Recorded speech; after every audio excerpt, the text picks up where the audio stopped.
संजीव अपने दोस्तों राघव और प्रतीक के साथ बियर बार में बैठकर बियर पी रहा था। संजीव आज बहुत खुश लग रहा था। अरे यार, आज की पार्टी में तो मजा आ गया। तुम दोनों दोस्तों के साथ तो मेरी जिंदगी इतनी अच्छी है कि क्या बताऊं कितनी अच्छी है। अरे भाई, अब दोस्ती की है तो जीना मरना सब साथ में। हाँ अरे यार सुनो, जल्दी से एक बियर और ऑर्डर करते हैं ना, एक आखिरी, और उसके बाद ये जश्न यहीं खत्म हो जाएगा। अरे हाँ क्यों नहीं। वेटर, जल्दी से 2 बियर की बोतल लेकर आओ। आज मेरे दोस्तों को जश्न मनाना है, क्यों? इतने में वहां पर एक बहुत सुंदर लड़की छोटे छोटे कपड़े पहनकर हाथ में बियर की बोतल लेकर उसके पास आती है। ये लीजिए, आपने बियर ऑर्डर की थी ना, मैं लेकर आ गई। क्या बात है यार, इस बार की वेटर तो बड़ी सुंदर है। अब बियर लेकर आई हो तो अपने हाथों से ही पिला दो ना। हाँ, क्यों नहीं, जैसा आप बोलोगे मैं वैसा ही करूँगी। क्या बात है यार, अब तो लगता है रोज यहीं आना पड़ेगा। उसके बाद वो लड़की उन तीनों को बियर सर्व कर देती है।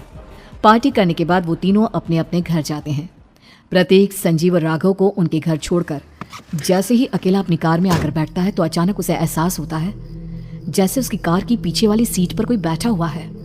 वो तुरंत पीछे मुड़कर देखता है। तुम यहाँ क्या कर रही हो? और तुम मेरी कार में कब आई? अरे तुम तो बार में वेटर थी ना। बस ऐसे ही मेरा दिल कर रहा था आपके साथ आपके घर चलने का, इसलिए मैं आपके साथ चली आई।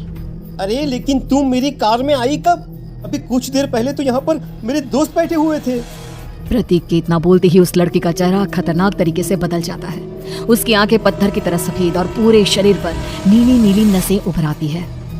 गाड़ी चलाओ, पूरी स्पीड में चलाओ, और अगर तुमने गाड़ी रोकने की कोशिश भी की तो मुझसे बुरा कोई नहीं होगा।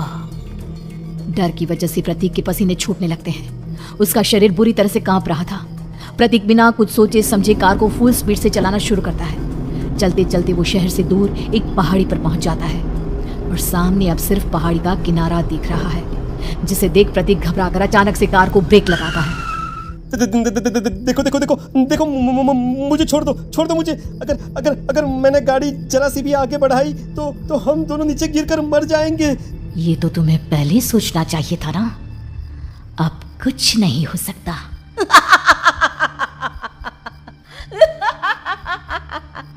छोड़ दो मुझे।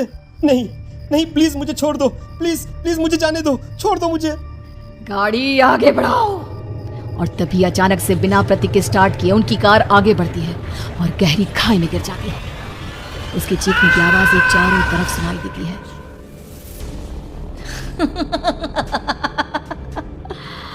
तुझे मारकर मेरे कलेजे में जल रही आग को थोड़ी शांति तो मिल गई, लेकिन अभी ये कहानी खत्म नहीं हुई।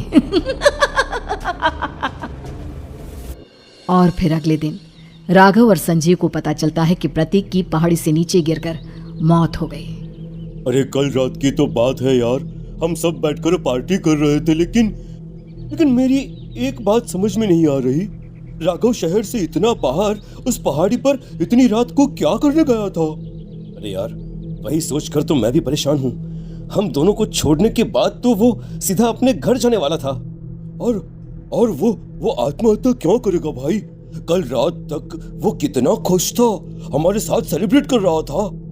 हाँ, लेकिन पुलिस ने तो यही कहा है कि प्रतीक ने अपनी कार को जानबूझकर पहाड़ी से नीचे गिरा दिया और आत्महत्या कर ली। अरे यार संजीव, मेरी तो कुछ भी समझ में नहीं आ रहा है। चल ठीक है, अब मैं अपने घर जाता हूँ। Okay bye. राघव अपने घर में अकेला था। दोपहर का वक्त था। तभी दरवाजे की घंटी बजी। कौन है? अरे 1 मिनट रुको, अभी आता हूँ। राघव ने जैसे ही दरवाजा खोला उसने देखा कि सामने एक बहुत खूबसूरत लड़की खड़ी हुई है। कौन है आप और यहाँ किससे मिलने आई हैं? देखिए ना, बाहर बारिश शुरू हो गई थी, मेरी गाड़ी खराब हो गई है।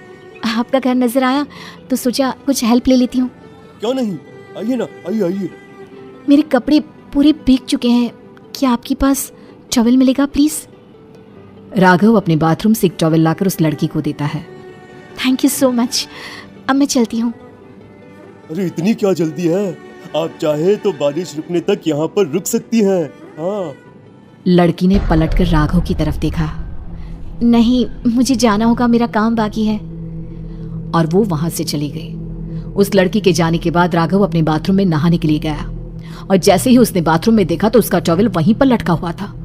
उसने टॉवेल हाथ में लिया तो देखा कि उसका पूरा टॉवेल खून के धब्बों से सना हुआ है। अरे अरे ये क्या? ये टॉवेल तो मैंने उस लड़की को दे दिया था। ये वापस मेरे बाथरूम में कैसे आ गया? और इस पर ये खून के धब्बे कहां से आ गए? राघव ने आईने में देखा तो उसकी गर्दन पर एक बड़ा सा चाकू का कट लगा हुआ था जिससे खून बह रहा था, जिसे देख राघव के होश उड़ गए। हाँ, अरे ये क्या? मेरी गर्दन इतनी ज्यादा कटी हुई है और मुझे दर्द भी नहीं हो रहा है। ये क्या हो रहा है मेरे साथ? राघव घबराकर बाथरूम से बाहर आया और अपना मोबाइल उठाकर उसने संजीव को फोन लगाया। संजीव जल्दी से मेरे पास आ जाओ। मुझे लगता है कुछ बहुत बड़ी गड़बड़ है, जल्दी आ जाओ। उधर से आवाज आई, लेकिन वो आवाज संजीव की नहीं बल्कि एक लड़की की थी। कुछ अजीब नहीं हुआ है, बस तुम्हारी मौत तुमसे मिलने आई थी और तुम्हें मारकर चली गई। अब तुम इस दुनिया का हिस्सा नहीं हो राघव, इसलिए तुम्हें अपनी गर्दन के कटने का दर्द भी महसूस नहीं हो रहा। नहीं, ऐसा नहीं हो सकता, ऐसा नहीं हो सकता। कौन हो तुम? तुम्हारी मौत। अब संजीव के पास खबर पहुंचती है कि राघव ने अपने ही घर में चाकू से गर्दन काटकर आत्महत्या कर ली। ये सुनने के बाद संजीव के होश उड़ गए। वो पसीने से तरबतर हो गया और एक अनजाना डर अब उसके दिल को सताने लगा। संजीव के साथ ही उसका एक छोटा भाई राजीव भी रहा करता था। अपने भाई को इस तरह परेशान देखकर राजीव उसके पास आया। अरे भैया, क्या हुआ भैया? आप इतने घबराए हुए क्यों लग रहे हैं? प्रतीक और राघव की मौत, मेरा मतलब मेरी कुछ समझ में नहीं आ रहा भाई। अचानक से मेरे दोनों दोस्तों ने आत्महत्या क्यों कर ली? अरे वो तो मेरी भी समझ में नहीं आ रहा है भैया। हाँ, हो सकता है कि कोई परेशानी होगी और इसीलिए उन्होंने ऐसा किया होगा। हाँ, लेकिन दोनों की जिंदगी में एक साथ परेशानी और दोनों का इतनी खतरनाक तरीके से आत्महत्या करना, कहीं ऐसा तो नहीं मैं भी मर जाऊंगा? अरे आप ऐसी बातें क्यों कर रहे हैं भैया? वैसे ही मैं इतना परेशान हूँ। जब से अंजलि ने मेरा साथ छोड़ा है तब से सब कुछ बहुत अजीब सा हो गया है।